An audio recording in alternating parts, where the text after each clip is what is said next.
What should I actually do when I have this problem with the software? And you probably wonder what will be the answer here. The answer usually is something, oh, you should ask Jack or maybe ask Hannah. They know everything about the software. They work with it for decades. And this is all fine when this happens. You probably know that some people in your organization, your company have a lot of knowledge, a lot of experience with certain pieces of software, certain procedures, certain clients, certain activities. However, let's say you always rely on Jack and Hannah. Jack and Hannah are going to help you with absolutely everything when it comes to software because they work in IT and they know everything about that bit of software. And then someday, maybe Jack is on vacation, paid holidays, have a time off, is going to climb a mountain, can't be reached. And then Hannah is going to call in sick, can't be reached. Probably Hannah's not available for now for IT support. What do you do right now?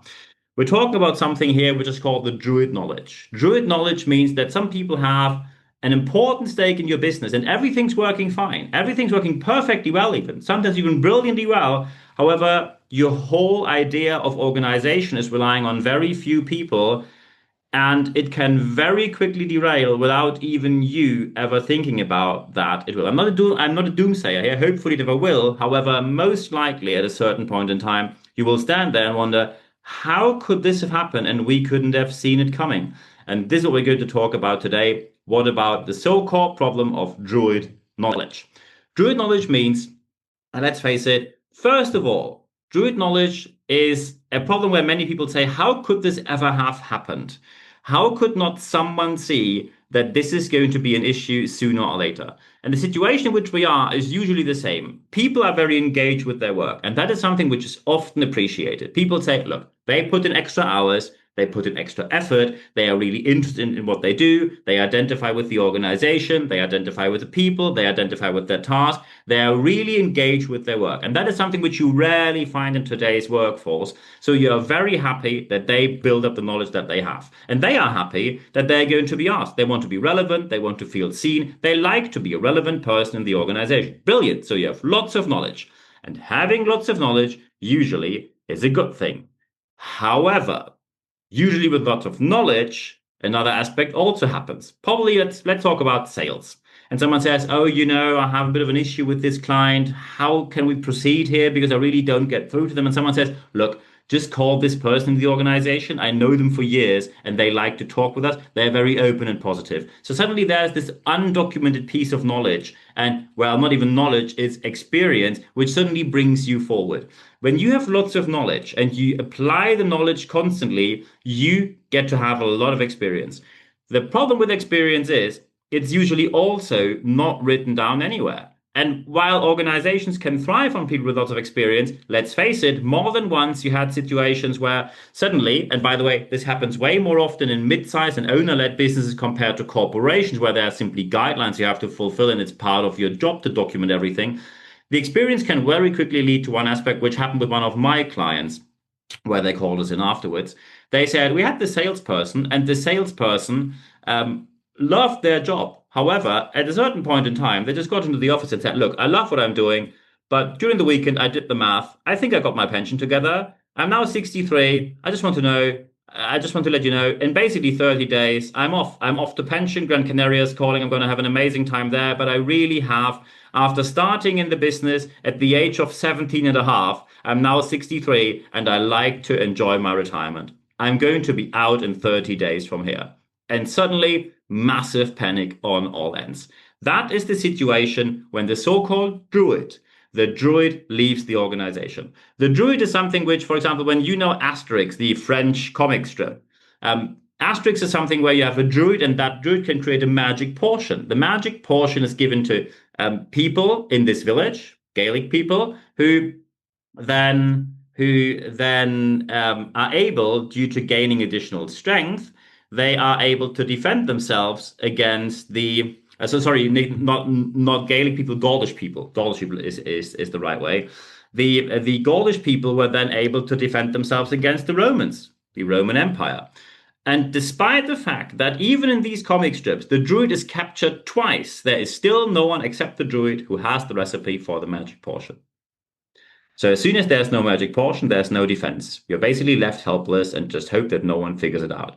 So very important is the druid knowledge is where someone in the organization, either one person or very few people, hold a significant amount of knowledge and experience, usually gained by historic appearances, being there for a long time. It all happened in the back. It never became prevalent to you that this could be an issue. But suddenly, when they are not there anymore because they called in sick, they're on vacation, or they dare to leave the organization, or they simply retire, you're sitting there and wonder, how could that have happened?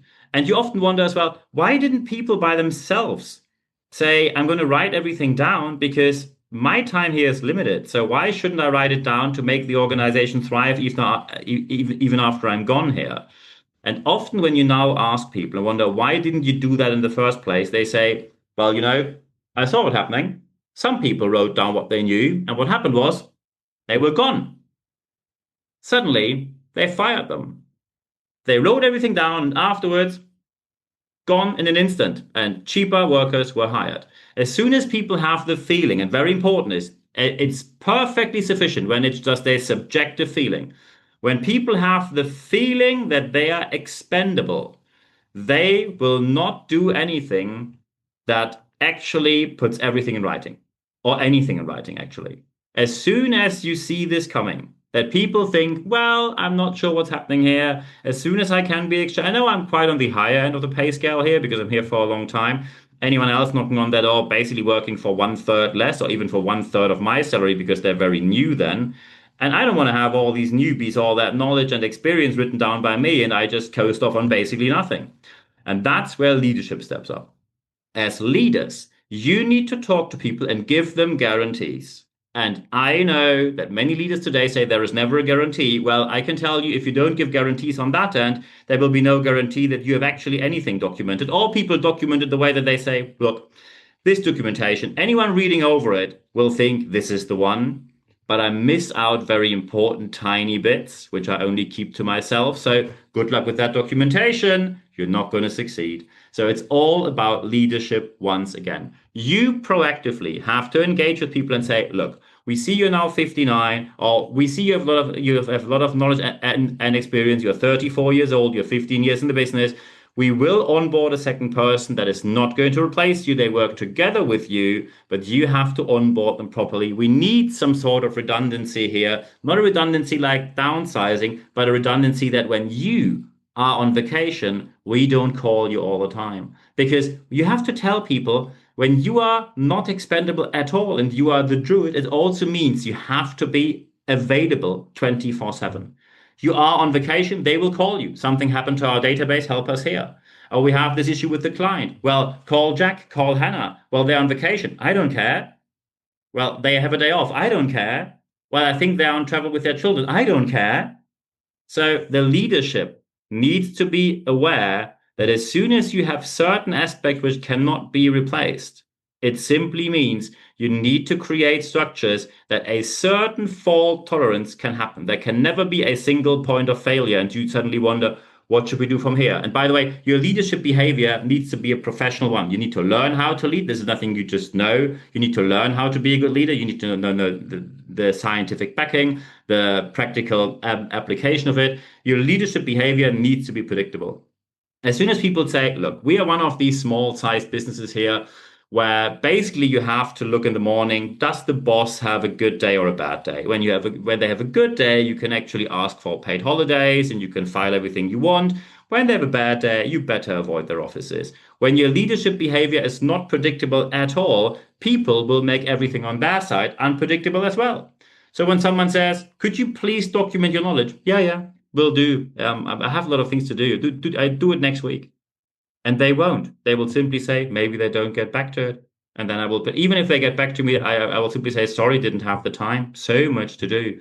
So much to do. So what you really need to make things better when we talk about implementation is first, you need an awareness on leadership, organizational, and people level that making things more documented is not against you. And by the way, in large corporations, this exists as part of your job. Your job description will say, document what you do. If you don't document every client interaction in your CM system, it's part of your job. If you don't do it, you won't get the commission, or you won't get the promotion, or you will get a bad review. You have all of that in place. Organizations need people, no question about that. However, people also need an organizational structure. Because when there is no organizational structure, the organization will always call you. And if it's in the middle of the night, you have a day off, it's your marriage tomorrow, it's your wedding tomorrow, they will say, look, can you just come in at 7:30? I mean, your wedding's at 9 a.m. Could you just come in for an hour or so? So here you are. The awareness needs to come first. And leaders, you need to connect to your people on human level way before you need to. People are very well aware when you show up only when you want something. They know the leaders who only turn up when they want something. So the human connection is the one that you need to build up way before you actually need it. Because as soon as people do not trust you, because they say, look, as soon as the boss knocks on my door, they usually want something. When they don't show up, it means everything's fine. They never give me any praise, never any feedback, never any positive aspects getting back to you. But as soon as they knock on my door, it usually means I need you right now, and it's pretty bad already. Could you please do it by, let's say, yesterday? And everything goes south from there. So be aware that trust is a massive aspect that you have to fulfill as well. When you do everything as we just discussed here today, then you will be in the lucky situation that everything will become and get way better. And also, you will be on the safe side that you do not have Druid knowledge in your organization. The advantage for the organization is everything's safe and sound. And the advantage for the people is even for them, everything is safe and sound. So it's a win-win situation. I wish you all the best implementing this in your organization. The quicker, the better. And when you now say, oh, I think I have like 5 to 28 questions regarding this, yeah, let's get in touch. So as soon as you like to discuss something, feel free to get in touch anytime. So when you're watching me on YouTube, please leave a like there. Thank you very much for doing so. By the way, subscribe to my channel. That would be really appreciated. Thank you very much. And also, if you like, just leave a comment there. I'm always happy to have discussions with you. You, of course, when you now listen to Apple Podcasts or Spotify, feel free to leave a review there. Thank you very much for that as well. And of course, recommend this channel because we put a lot of effort into this. It's all available for free. Recommend this channel on colleagues, friends, online, offline, post it on social media, absolutely anything. Thank you very much for doing so as well. I'm looking forward to seeing you. By the way, feel free to tag me in any posting. I'm always giving you a nice comment so you also get natural outreach in my network so you can network there as well. I'm looking forward to doing that. Thank you very much. And of course, one thing I promised you in the beginning of the year, at the beginning of the year, I promised that there will be one daily leadership tip every single day so far. And I kept the promise. The YouTube Shorts, as the name says, we only have them on YouTube because the functionality is only available on YouTube. On YouTube, we have one leadership tip at least, either from me or from someone from an external point of view, an external person who's going to give you leadership advice. It's at least one tip per day. We are way ahead of the game, so we often have 2 or 3 leadership tips. Can't promise to keep it like that, but one leadership tip per day is a guarantee. So it really pays off not only to subscribe to the channel, but also put the tiny little bell in there because then you get a tiny notification on your smartphone when something new's up, so you're not going to miss anything. And of course, you can also follow me on my podcast, Apple's podcast and Spotify, as I already mentioned. When you now say, hey, look, we actually need something like a trainer, speaker, coach, consultant, mentor, project interim manager, and feel free to go to my website, nb-networks.biz, or simply drop me an email, nb@nb-networks.com. I'm looking forward to hearing from you. And by the way, you can also drop me an email when you only like to have some feedback or discuss something or you have questions. So there doesn't need to be a booking. I'm happy to hear from you on all ends at every single moment in time. If you now say, are there actually live sessions to interact with you live? Yes, we have live sessions. When you go to expert.nb-networks.com, feel free to join the live session. We have one every month at least, so I'm looking forward to seeing you there. expert.nb-networks.com. As soon as you sign up there, no worries, you only receive one email every Wednesday morning. It's 100% content, ad-free guarantee, and I'm looking forward to seeing you there as well. Of course, feel free to connect with me on social media as well. Connect with me on LinkedIn. Don't do the follow thing. Do a proper connect. You can follow me on Instagram if you like. You can leave a like on Facebook, or you can simply subscribe to my channel. I'm looking forward to seeing you, hopefully on all of these 4. So I'm looking forward to being in touch with you. The most important aspect, however, is always the last aspect that I mention every single time. Apply what you learn, because only when you apply what you learn, you will see the positive change that you actually want to see in your organization. I wish you all the best implementing this in your organization. Feel free to contact me anytime. I'm answering every single message within 24 hours or less. So I'm looking forward to hearing from you. So at the end of this podcast, as well as at the end of this video cast, there's only one thing left for me to say. Thank you very much for your time.